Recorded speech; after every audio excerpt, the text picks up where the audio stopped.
તમે મતદાન કરવા જાઓ છો અને ફોન સાથે રહી ગયો હોય તો હવે ચિંતા કરવાની જરૂર નથી, કારણ કે ચૂંટણી પંચે મતદાન માટે આવતા મતદારોને તેમના મોબાઈલ ફોનને સ્વિચ ઓફ પરિસ્થિતિમાં રાખીને મતદાન મથકના પ્રવેશદ્વાર પાસે રાખવામાં આવેલા મોબાઈલ હોલ્ડરમાં રાખવાની વ્યવસ્થા કરી છે.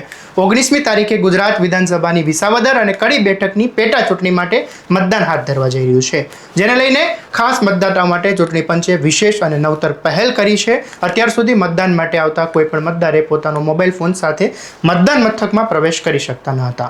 ચૂંટણી પંચે આ વખતે તેમાં થોડો સુધારો કર્યો છે અને મતદાન માટે આવતા મતદારોને તેમના મતદાન મથકમાં પ્રવેશ દ્વારની બાજુમાં એક ખાસ મોબાઈલ હોલ્ડર તૈયાર કરવામાં આવ્યું છે. એક સાથે 10 મતદારો પોતાના મોબાઈલ સ્વિચ ઓફ કન્ડિશનમાં રાખીને મતદાન મથકમાં પોતાનો ફોન આપવા જાય ત્યારે હોલ્ડરમાં રાખી શકશે.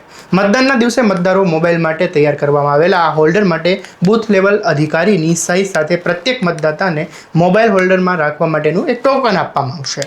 અલગ અલગ 10 મોબાઈલ રહી શકે તે પ્રકારની વ્યવસ્થા કરવામાં આવી છે. આ વ્યવસ્થા વિસાવદર વિધાનસભા મત વિસ્તારના આવતા તમામ 294 મતદાન મથકોમાં એક સમાન લાગુ કરવામાં આવી છે. કોઈપણ મતદાતા મોબાઈલ હોલ્ડરમાં મતદાન કરતા પૂર્વે મોબાઈલ રાખે તેને સ્વયંસેવકો દ્વારા ખાસ સહી કરેલું ટોકન આપવામાં આવશે, જેના થકી તે મોબાઈલ હોલ્ડરમાં રાખી અને મતદાન કર્યા બાદ મોબાઈલ પરત મેળવી શકશે. આવા જ અવનવા અપડેટ માટે સ્વમાનને લાઇક કરો, સબસ્ક્રાઇબ કરો, ફોલો કરો અને આ વિડીયોને લાઇક શેર કરવાનું ભૂલશો નહીં.